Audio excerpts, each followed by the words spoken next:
Ayun, dito tayo sa St. Mary. Kumusta natin itong ah Hi! Good morning! Bagong vlogger kang kalbo nito. Tiyan mo, hindi ka naman mag-ano. Pare, talo ka pare. Ito, ito, saging ito, yan. ito yung tindahan ni ito ang tindahan ni Talo ko yan. Peter, di mo Peter, no? ayan, ayan, mga driver ng Pituda. Mga driver ng Pituda, gandang lalaki. Nakatipos po rin para ano? Nagkakapi pa kamo? Oo, nagkakapi pa. Oo. Ito, nagkwentuhan. Habang nagkikwentuhan, nagkakape. Habang nagkakape, nagkikwentuhan. Baliktad.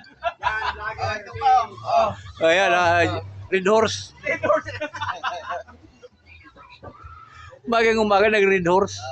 Yan, mga dito St. Mary, may tindahan ng yaman ito. Agapan mo. Mayaman to eh, pero mo almusal na rin doon. Oo. Ayan, may 4 na pirasong saging. Oo. Yung tindahan.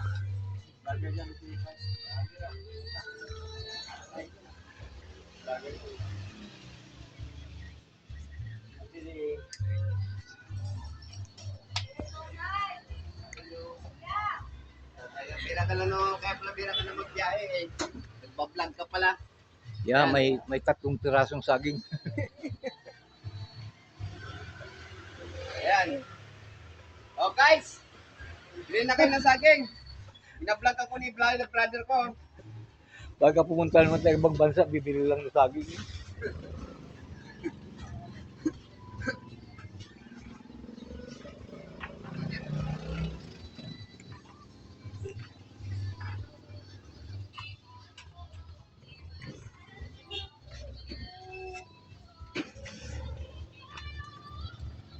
Yan, vlogger.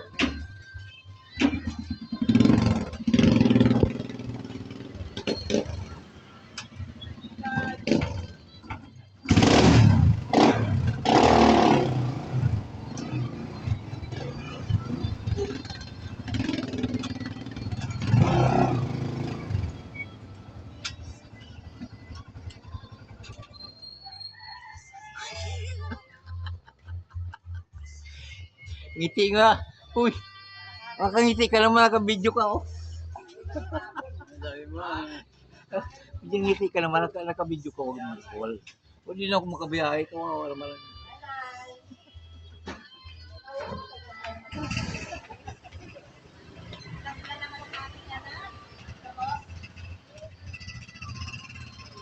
Biyahe muna tayo ngayong araw. Samahan ko yung mga tropa ko dito. Pituda.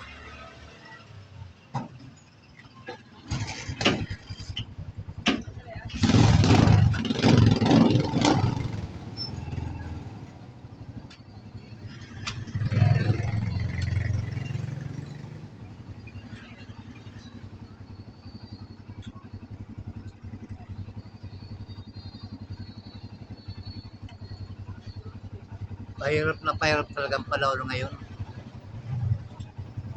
Dahil sa magagawa ng mga opisyalis ng gobyerno natin. Nakaw dito, nakaw doon. Kawawa naman yung mga tulad naming mahirap.